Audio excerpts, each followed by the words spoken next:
Route 202 has reopened after what we now know is a deadly pedestrian accident. Lima 904, take me up at Walcott Square for a pedestrian struck in the crosswalk. 9 Port 10th Street on a struck pedestrian. Fire and EMS responding. You check Marginal Road and Sherman Ave for a pedestrian struck. I have Ave to Lafayette at Chauncey Street on a struck pedestrian.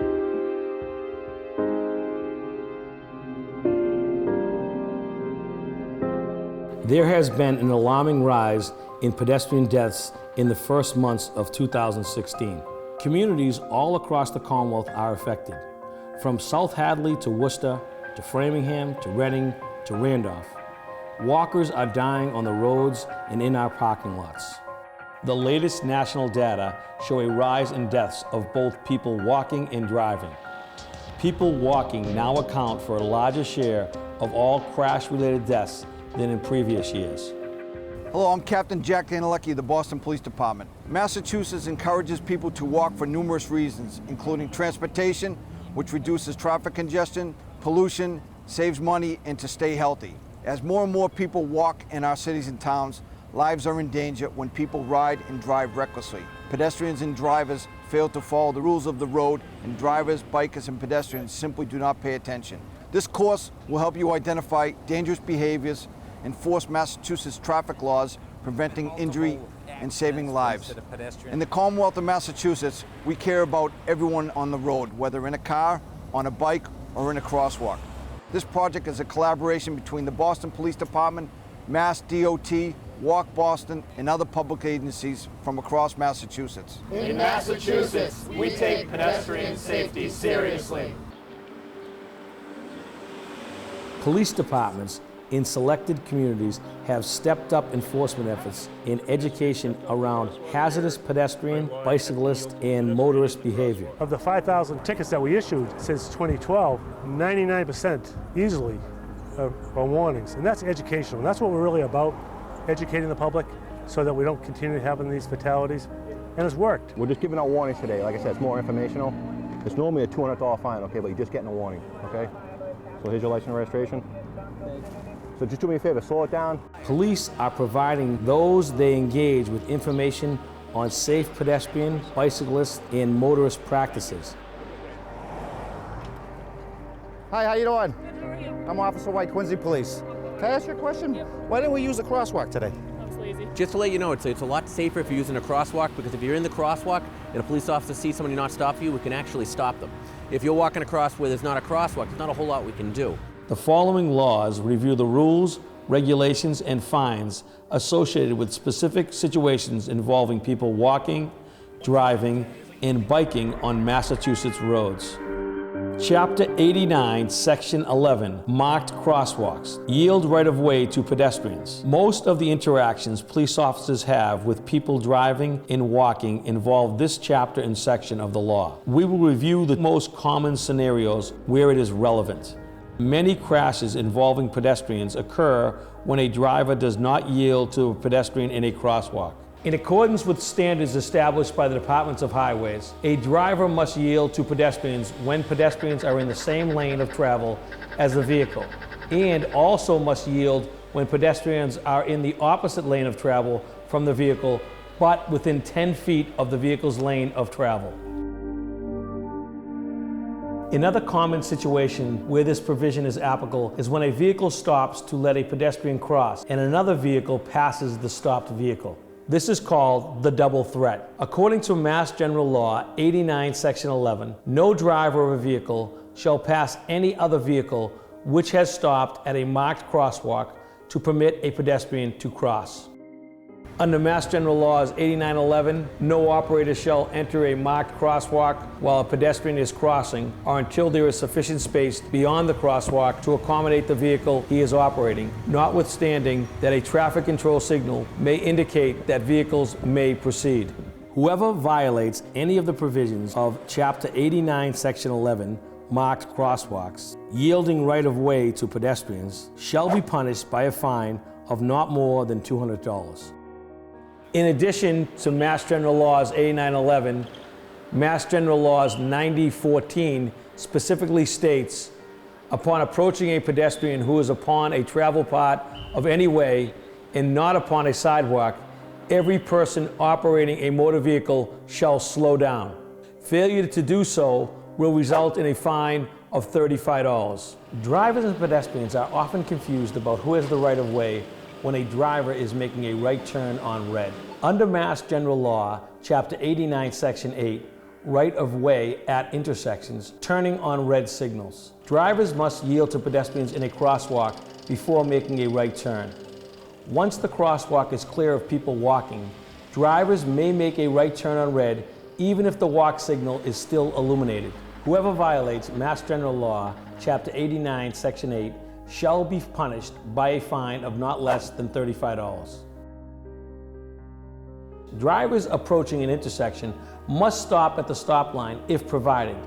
If no stop line exists, drivers must stop before a marked crosswalk. Mass General Laws, Chapter 89, Section 9. Designation of highways as throughways, traffic control signs and devices, failure to obey traffic signs or signals. This section of the law addresses drivers who don't properly observe pavement markings at intersections. The driver of a motor vehicle shall not cross or enter an intersection unless the vehicle can completely clear the intersection, therefore avoiding gridlock. Keep in mind, a green light is no defense to blocking the intersection. Vehicles blocking crosswalks limit pedestrian visibility and interrupt their path of travel. Any person violating the provisions of this section shall be punished by a fine not exceeding $150 for each offense. Bicycles. Chapter 85, Section 11B. While the reality of crashes involving cyclists and pedestrians is rarely as grave as that between drivers and pedestrians, cyclists are considered vehicles and must follow several important rules when encountering pedestrians. Cyclists must yield to pedestrians in crosswalks and obey traffic signals, including a four-way walk signal. Failure to do so may result in a fine of $20. Pedestrians. Under Mass General Law, Chapter 90, Section 18A, Pedestrian Regulations, pedestrians shall obey the directions of a police officer directing traffic. Pedestrians must also follow specific rules to ensure their safety when interacting with drivers and cyclists on our roads. Pedestrians must observe traffic signals where they exist, including waiting for the walk signal when vehicles are approaching. Pedestrians must use the sidewalk if one exists. If a sidewalk does not exist, pedestrians must walk facing oncoming traffic rather than with the flow of traffic so that they can see the drivers as they approach. Pedestrians who cross against traffic signals or outside of marked crosswalks when one exists within 300 feet could put themselves in danger. Under Chapter 90, Section 18A, police officers may fine pedestrians for failing to follow these regulations. According to Mass General Laws, Chapter 90, Section 13B, distracted driving, no operator of a motor vehicle shall use a mobile telephone or any handheld device capable of accessing the internet to manually compose, send, or read an electronic message while operating the motor vehicle. The fine for this section is $100. When using electronic devices while biking and walking, pedestrians should be aware of their surroundings for their safety and for the safety of those around them. Police officers who encounter these situations should educate pedestrians and discuss the potential dangers of this type of behavior. Officers should take this opportunity to inform the public of safe pedestrian and bike travel habits. I certainly think there could be bolder painting. You'll see it's faded. Impact of infrastructure design on pedestrian safety.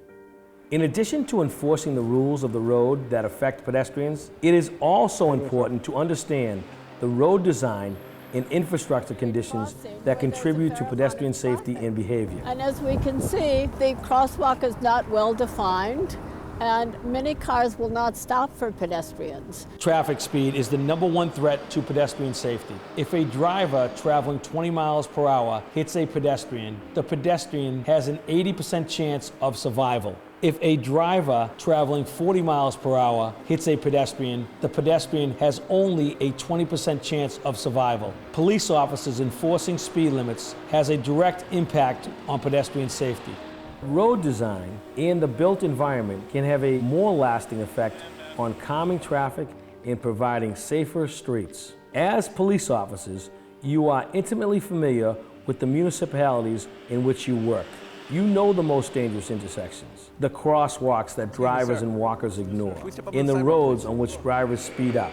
Here are some examples of simple road design changes that you can suggest to create a safer environment for walkers, cyclists, and drivers. Crosswalks. Well-marked and well-placed crosswalks are key to ensuring safe, convenient crossing points for pedestrians and to providing drivers with cues to anticipate pedestrians in the roadway. In-street pedestrian signs and striped pavement markings can enhance awareness of the crossing. Parked cars adjacent to crosswalks can compromise a walker's ability to see oncoming cars and a driver's ability to see people crossing. This is a common problem in communities across Massachusetts. Many communities have rules that prohibit parking within 20 to 30 feet of a crosswalk. Be sure you are aware of the local rules that regulate parking near crosswalks and near intersections. Diagonal lines can be painted between parking zones and crosswalks to discourage drivers from parking in these areas. Sidewalks. Sidewalks should be continuous, unobstructed, and clear. Pedestrians may not walk in the roadway when an adequate sidewalk exists. Maintenance of sidewalks is key to ensuring the adequacy of a smooth walking route that accommodates the walkers of all abilities. Yes, sir. Could you have Department of Public Works respond down here? We have a tree across the sidewalk. Police department communications with public work departments can help to prioritize infrastructure defects along highly trafficked walking routes, making them safer for all. Hedges and shrubs along sidewalks should be trimmed. Most communities have ordinance requiring landowners to keep the sidewalks cleared, but many are not enforced. Be sure that you are aware of the rules in your community and report instances of obstructed sidewalks to the appropriate officials. Pedestrian signals. Pedestrian signals are a vital component of a pedestrian infrastructure. Pedestrian signals indicate when people have the right of way to cross. Traffic signals may provide a phase for people to walk either when all approaches are stopped or when walkers can walk with traffic moving parallel to them. For my officers that have been doing enforcement, we've given the excuses on why everybody's not waiting for the signals. They said the signal takes too long. That's exactly what I was going to say. Yeah. I think people get impatient at this location because the cycle is so long. You've got to wait your turn, and pedestrians just... Yep.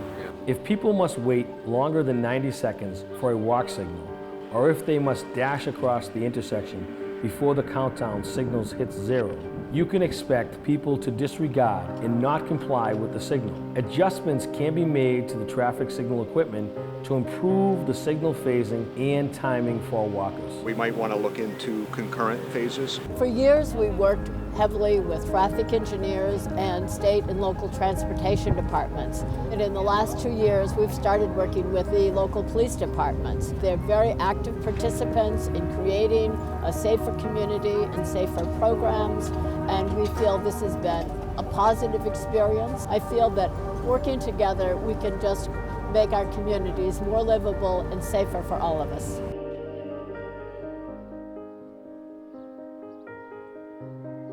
Well, for the past 2 years, we've worked with MassDOT regarding this bike pedestrian grant. It's been a great opportunity to obviously to enforce the law of bikes and pedestrians while also finding out why people are making this mistake of going through a crosswalk when there's either a bicyclist or pedestrian in that crosswalk. Step off the curb.